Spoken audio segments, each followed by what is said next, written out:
Yes. You have tuned in to Renewed Mind Revolution podcast with your host, Michelle Cook Hall. Today's podcast is brought to you by Faith versus Fear, Breaking Family Ties, which can be found and available on Barnes & Noble and Amazon.com. This podcast is designed with you in mind to remind you that you can always click that reset button and start all over again. It's never too late to be great. So now I want you to sit back. I want you to relax. I want you to clear your mind, take in that deep breath, prepare yourself for change as we listen in on Renewed Mind Revolution podcast with your host, Michelle Cook Hall. Let's go. Welcome to Renewed Mind Revolution podcast with your host, Michelle Cook Hall. As always, it is my honor and my pleasure to be able to come and share some tips and some tools with you that I know would assist you in becoming a better you. Today, I have the honor and the pleasure of bringing on to you today, Mr. Larry Hoffman. Welcome, Larry. Welcome. Thank you, Michelle. Really appreciate it. It's a pleasure to be here. No problem. Larry is the owner of LJH Investments. This is an Ohio-based real estate investment firm, and they specialize in buying, selling distressed and toxic assets, and they've been doing this since 2006.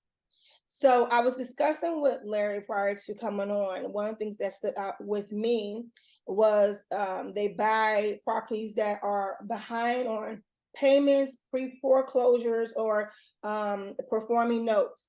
And they, I guess if it needs some updates on the property, they will do that.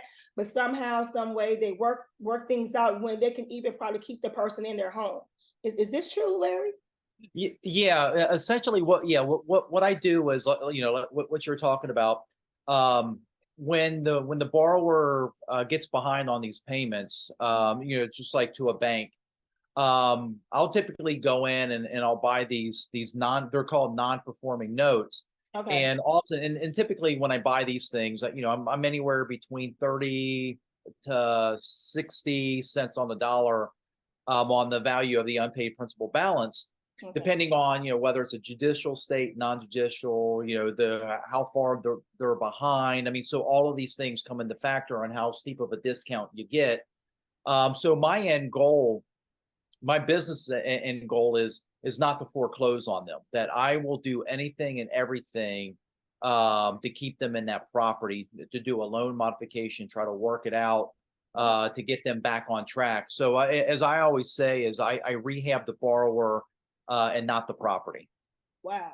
Okay. So I'm gonna give you a chance to tell us first, how'd you start this? That's so important to know. How did this start? Why did you feel like there was a need for this? And one of the biggest questions people are probably going to ask that I want to know too: how do you get the funding for something like this? Like you're helping people do things that mortgage companies are doing. You're doing things that banks are doing, and this is something I've never really heard of, to be honest. So enlighten us today, Larry. Let us know how this started. Why do you feel that there was a need, and how you're able to do this? This is I've been investing since 2006. I started out rehabbing properties, flipping them, just like pretty much everybody else started out. Yeah. You'll wholesale a few deals, get some money, then you eventually start rehabbing them. And then with that, you oftentimes you'll offer seller finance notes, where you'll own the property. Either you use your money or you use private money, and then you'll do some type of seller financing. Well, I was kind of first introduced to it when I did a first and a second mortgage. Okay. And the second mortgage is when I sold that on the secondary market. I didn't really understand what I was doing with it, and I kind of took a hit just because I didn't properly set up everything correctly when you do these owner finance notes, because there's a right way and then there's a wrong way to create seller finance notes. Okay. Well, I did it the wrong way, and I took a bath on the on selling this note, but I didn't really get into the note space for quite a while after that, because I was rehabbing the properties and things like that.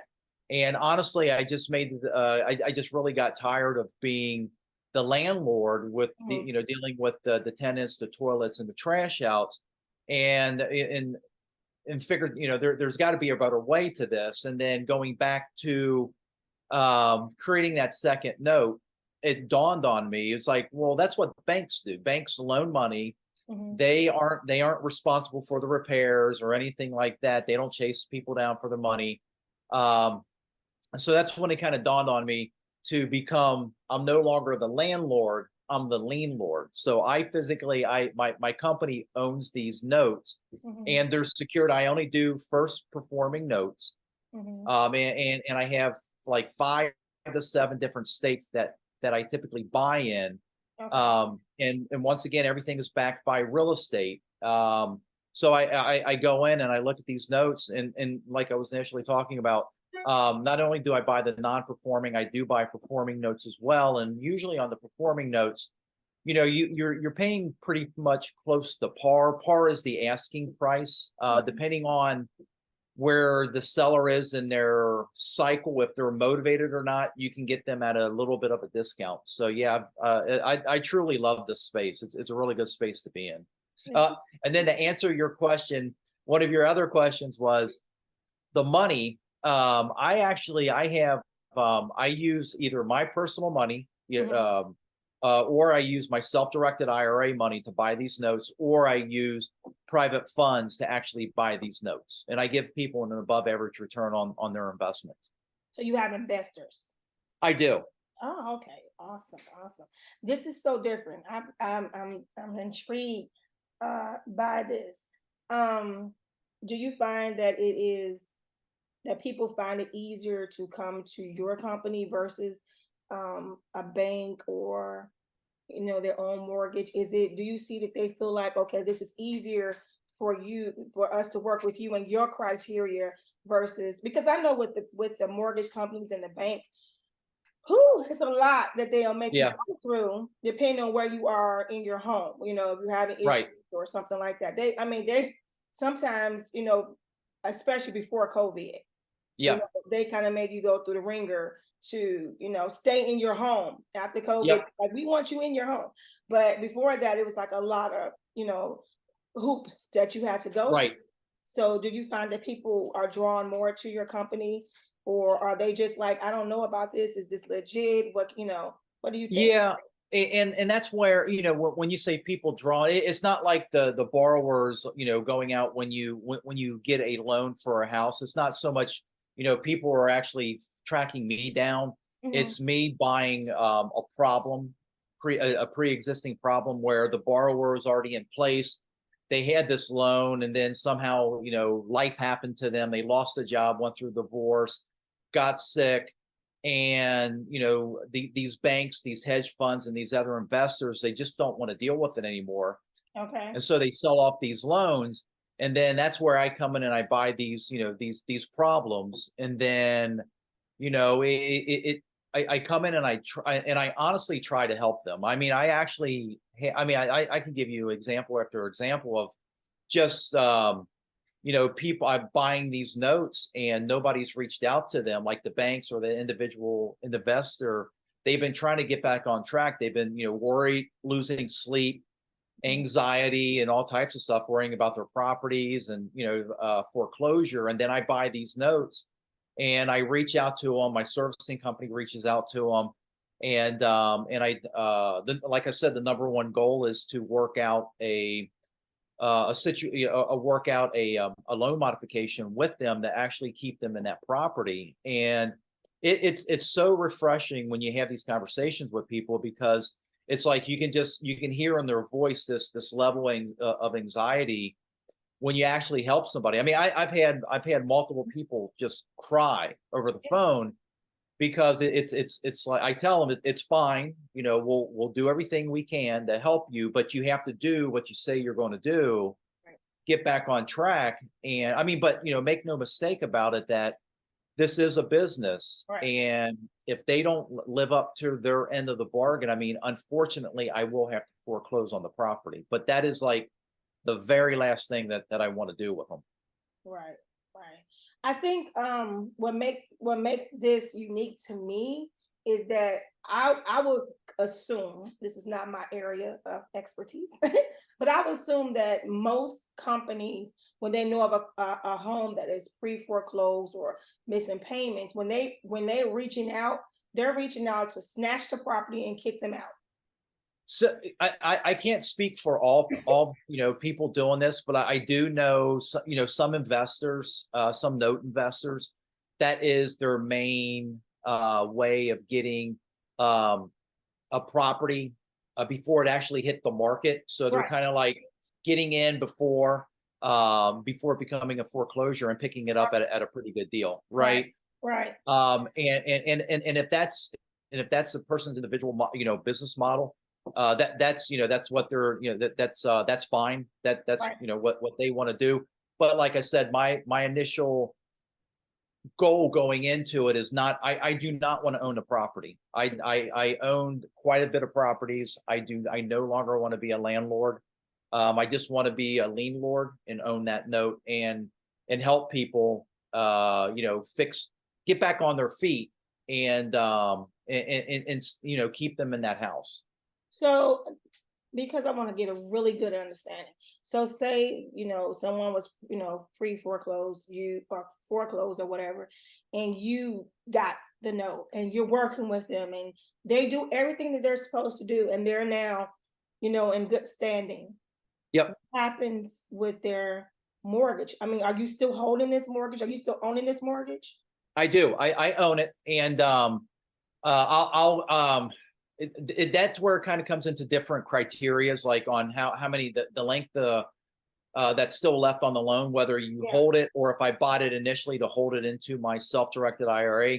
But typically, what I'll do is, once I actually get them reperforming, it's called reperforming. We'll Okay. do a loan modification, and then I have more people, lawyers, helping me with qualifying them to make sure that we're able to successfully set them up from the jump. And that's where maybe I just did one where I modified the payments. I took off $200 off their monthly payment because I Hmm. was looking at what they were paying, Hmm. and it's like there's no way that they can continue to keep doing what they're doing and Hmm. then moving forward. But to answer your question, yeah, I'll keep these things either long term, or if I use private money, I have a time frame that I got to keep them. So Okay. oftentimes I'll use private money and I'll have a 24 to a 36-month fuse Hmm. that I'll have that money out. So when I buy these non-performing notes, I'll get them reperforming. Then I'll have about another 3 years before I have to sell these things off. Or what I do is oftentimes I'll develop a really good relationship with the borrower, and then I'll just wind up cashing out my investor and I'll just keep it and add it to my portfolio and just keep it for the entire length of the loan. Wow. So when say that they're ready to sell, they want to move, right? Yep. So you're still making profit. Yep. I like it, Larry. Yeah. I like it. Yeah. Right. It's I like it. it's really profitable. I mean, you don't get you don't get the headaches where you do with landlord. Believe me, because I own quite a bit of property, and I had all the headaches and when something happened, even with the lease options that was doing, it's like there was just still something in the mindset of the person leasing it or doing a rent to own or a lease option on it. It's still a rental that I would still get the calls. I'm like, no, it's like this is all you. And when it's an actual mortgage, because there's a difference between a mortgage and a contract for deed. When I buy the mortgage notes, and it is their name, is their name, and or their the husband and wife, or whoever it is, their name is on the deed on that property, right? Right. So they have to be responsible for everything that goes on with that property. Right. Just like a bank. Just like Yep. yeah, awesome. Now, one thing I did try to go really quick and get some more information about you. So one of the questions that I had to you was one of the questions I had regard to you is about how are you able to contact your potential clients? Yep. Yeah. And what I do is I have right now I have pretty good relationships with banks and hedge funds, hedge fund managers, and then also individual investors. And a big thing is just doing a lot of social media marketing on LinkedIn and Facebook, and letting the world know that I buy these mortgage notes. If you go over to LinkedIn and just I think my name is it's either Larry Hoffman Jr. or Lawrence Hoffman Jr. And if you do a search on it, you can see all my social media posts on the notes that I'm buying, and the things that I'm doing. I do case studies on notes, and so that's letting the world know that I buy these notes, and I constantly have people reaching out to me with notes for sale. I just got I just picked up 11 this past week when I was on vacation from a hedge fund, and so I'm going to be buying. I'm in the process of doing my due diligence on that, but it's just getting out there, communicating with people, and developing a relationship. So do you do 'cause I thought I read somewhere, I'm not sure, that you kind of do like the old school of reaching out to people. Do you do it via mail? Do you knock on doors? Like what do you do? And do you do any of that old school type of contact? No, no, Okay. don't. It's everything that I do is has been related to social media, Okay. either LinkedIn or Facebook. I do have a virtual assistant that she helps me with some of my marketing and things like that, outreach. But you can do, and I've been thinking about this. I haven't really decided if I want to do this or not. You can go to a list source provider and buy a list of seller of people that's done some type of seller financing, owner financing, where they've taken back a note, and you can send them direct mail, just letting them know, hey, I know you made this, you took back a $95,000 mortgage. You're a mortgagee, and the person making the payments is the mortgagor. I know you're the mortgagee. Would you be interested in selling that note? You don't have to wait the 360 months to 30 years. You can get your cash now.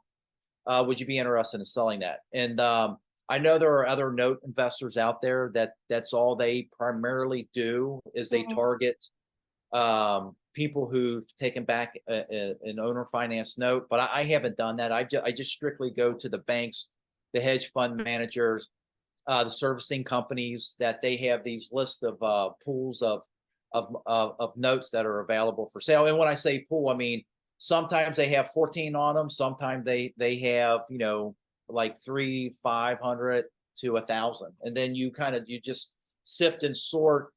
And I have a criteria that I look for on these notes, and then say out of that list of say 500, I'll probably narrow it down to I don't know, like 250, 275, and then out of that 275, I'll make offers on say 100 of them. Okay. So I have a question. A lot of people who come on the podcast, oftentimes they offer services, teaching services to Yep. show other people this is where I am, but look, so that you don't have to go through the same, things that I had to go through. This, let me show you an easier way. Let me show you, Yep. learn from my mistakes, learn from my heartache and my pain. Do you offer those type of services? I go back and forth with it. I don't have a course. I don't, have a mentoring program. I have other people reach out to me Mhm. in the past about, hey, I'll pay you X amount Mhm. to show me, kind of like what you're doing. Right. And I don't know. I kind of go back and forth with it, just because it's a lot of time and commitment, Hmm. from not, I mean, for me, but also the other person. I don't want people to think that this is a get rich quick scam. And then, I've taken a lot of other, mentoring courses from a lot of other people Right. that they promise you the world. And, and it was like, oh, wait a minute, I spent this in order to get that. It's like, that's not fair. Right. But it's one of those things, right? I guess it also comes down to, what you put into it. But I guess to answer your question, I don't. But if somebody is interested, I mean, they can always reach out to me, and we can see if we can, you know, figure something out. Right. The reason I ask you is because, yeah, me too. I've been there where, I guess I'm very old school. If it looks too good to be true, it probably is. Yeah. So if they make Yep. it sound too easy, and I kind of think, I don't want to, get on my little soapbox, but I kind of think that what's wrong a lot of times today's society is that they want everything quick. And if it doesn't come Yep. quick, then they don't want to be bothered with it. But, I come from the time where we knew that you had to put in the hard work to reap Yep. the benefits. It just makes sense, right? You put in Yep. the hard work. And I know a lot of people that I've connected with on this podcast have the same mindset that I have, where you learn from just making mistakes. Yep. You go through all of this and you go, ooh, won't do that anymore. And you just kind of learn. That's how you grow. That's how you mature. That's how you perfect whatever your craft is. So when I'm listening to you talking, I'm like, well, you have a lot of information, and this is something that is, different. It's different than what you hear. Like I Yeah. said, we hear a lot of people who, they will see that the property is, first of all, everybody wants to flip property. Everybody. Yep. It's on television. It's very popular, but even that doesn't show the hard work that goes into that, and the low moments of you lost your money. Oh, Michelle, I can't even tell you how many, it's like I said, I used to rehab houses, and I've been several deals where I just broke even.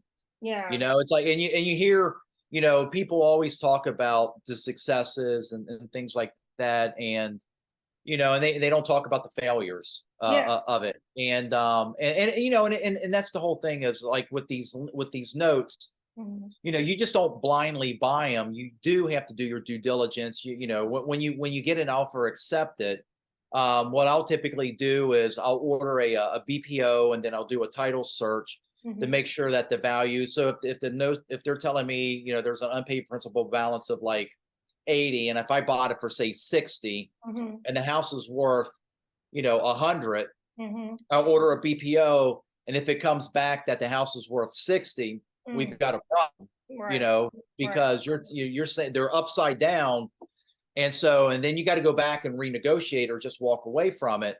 So you do your due diligence, the BPO, the title search, you check taxes. I call the utility companies, make sure that everything is in their name, everything is paid up. Yeah. I also do a crime analysis of the area.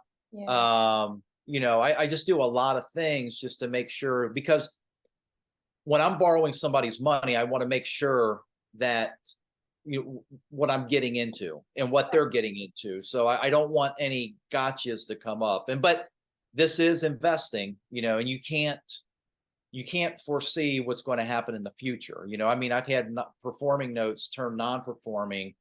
And then you just talk to them and try to figure out what's going on, and then help them to get them back on track again. Yeah. That's a lot of responsibility on you, as you stated, having investors who are, trusting you with their Yeah. funds, your area. This is your thing. I don't even know anything about it, Larry. I'm Yep. expecting you to make good choices. So that's a lot of pressure on you to make sure. But the fact that I'm hearing that you do your due diligence and make sure that, hey, you can trust your investment with me, because I'm going to make sure that I do my part. Life happens, Yep. things happens, but I'm not intentionally just Right. just do something, right? So that's Yep. I have investors who they're 100% passive. yeah. They're just, I don't care what, I just want the money in my account when you say the money's going to be there. And then I have other investors who, that they're other real estate investors where it's more of a JV type of thing, because they've invested a lot of money with me. So I have this cutoff where when you start investing more money, then it starts becoming a JV deal, and there's more of a upswing for them. And then we just have monthly meetings, just to touch base and just go walk through the numbers, and just look at everything. Wow, that's awesome. So tell me, by being here today on this podcast, what do you want the listeners to know about your company? Are you sharing with them, these are the services that I have? If you find yourself in need, reach out to us. This exists, because some people might say, I've never even heard of this. Yep. My only options were to, foreclose or work with my bank, Yep. or some strange mail that came in and said, I'll buy your property from you up under you before you lose it to the bank. Yep. So, what can you share with them that you want them to hear today?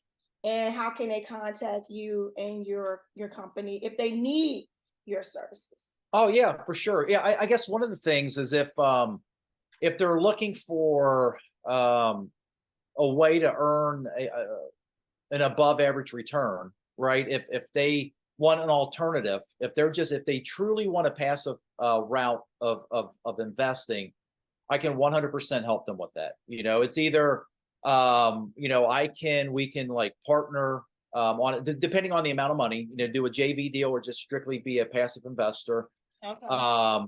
Where they can just get that passive return, or if they just want a truly passive return, I can actually sell notes to them, just kind of like broker, so to speak.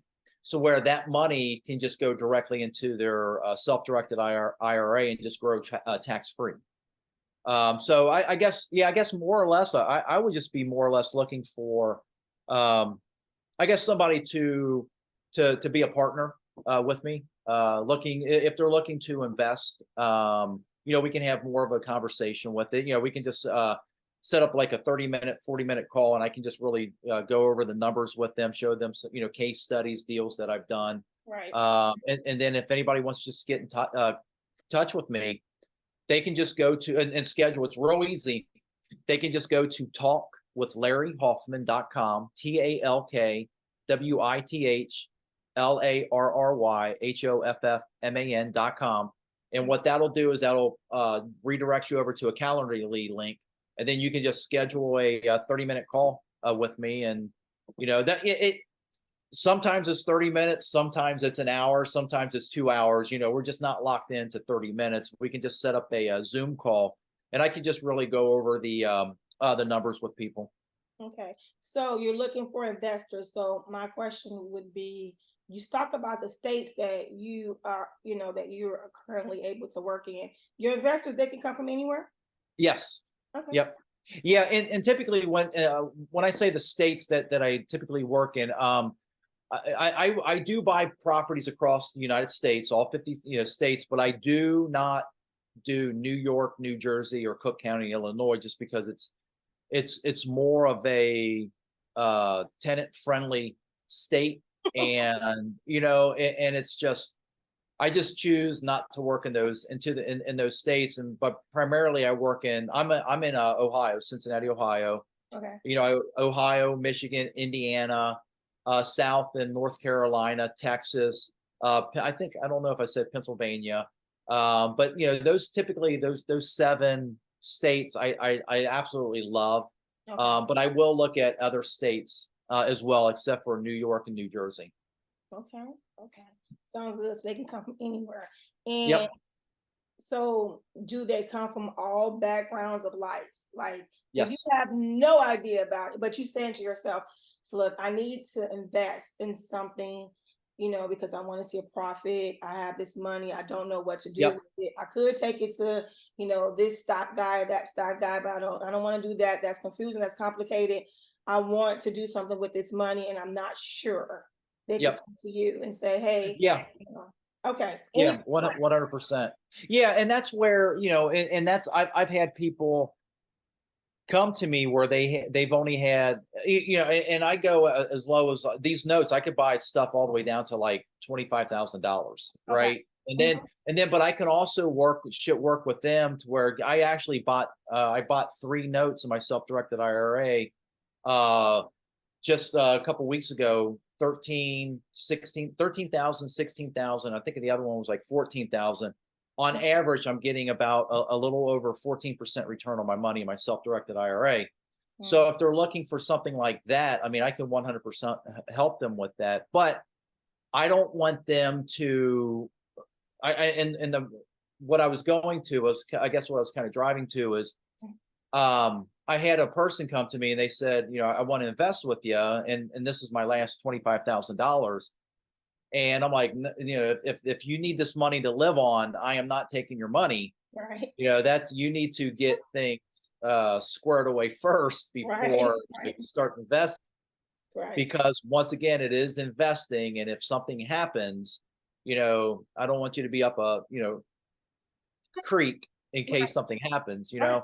Right. So I do try to look for accredited investors. But it is, and I have people sign, documentation, a PPM, and things like that my attorney's prepared, just so they, that you just realize that it is investing and nothing is 100% guaranteed. But with these performing, especially with these performing notes, if they've been performing for a while, chances are they will still continue to be performing. So it's a really good strategy, especially in your self-directed IRA. Like by Yep. being investment, understanding that it's going to take some time, right? Yep. Yeah. So Yep. that's probably like the first spill you give. Now, this is a quick, quick thing for you. Just pass by because it's going to take some time. Exactly. And just, that's the thing that just kind of, really irks me about other programs and courses and mentoring. It's just like, it seems like everybody's got a course or a mentoring program that they're pitching, and they promise you the world. And, and it's like, it just doesn't work out quite that way. Yeah, well, to be honest, just my perspective, I actually think they make the profit from you investing in their training. Oh, 100%. Yeah, 100%. That's the profit. You're rich or making money or getting this regular check because you've gotten like 10 people to give you $1,000 for a course. Or, consistently, like every month you're getting these, people to do that. And that's how you kind of got, your money that you got. So yeah, I'm very skeptical of those type of training programs. But I just think that, that's something that maybe later on in the future for you, when you have a little bit more time and you're like, okay, maybe I'm kind of slowing down on the hands-on. Now you can teach and share a little bit more. I think that. Well, it's amazing because I just I'm in the process of doing one right now where I had an investor. He just said, I'm just looking to slowly grow my self-directed IRA. I'm like, well, hell, if you're in it, I'm like, I've got this note. I was going to buy it, and I was just going to put it in my self-directed IRA. And I just said, I was totally transparent with him. And I said, I'm buying it for X. And I'm like, and this is what your yield is that you want. Do you mind paying Y? And there was a significant difference between what I was buying it for and what he was paying for it. Right. And he goes, Larry, I don't care. It's a performing note. The money goes directly into his self-directed IRA, and I'm showing him how to set up a trust and all that stuff like that. Mm-hmm. And he was totally fine with it. Wow. And he'll be, if I remember, I think it's a little over 13% return on his money. Wow. Yeah, so that's still pretty good. Yeah, I mean, especially if it's consistently. Like you're just gonna consistently see that something, just like you said, if it's once already performing well, it will continue. So you don't. Yep. Yeah, that's great. So once again, can you give I'll give your website. Your website is LJHinvestments.com. Is that correct? Yep, correct. Okay, so they have any questions, regarding, okay, I didn't get that, I missed that, let me go check that out. They can go to the website, correct? Correct. Okay, and your email, is it Larry@jhinvestments.com? Larry at LJHinvestments.com. Okay, so they can reach out to you there as well. Do you have a team working with you, Larry, or just the virtual assistant? Well, I've got a virtual assistant, and I do have a team, but they don't work directly for me. So, I have attorneys. I have the mortgages that I buy. I have servicing companies. They're third-party servicing companies, and they're the ones who's licensed in all these states to collect these payments.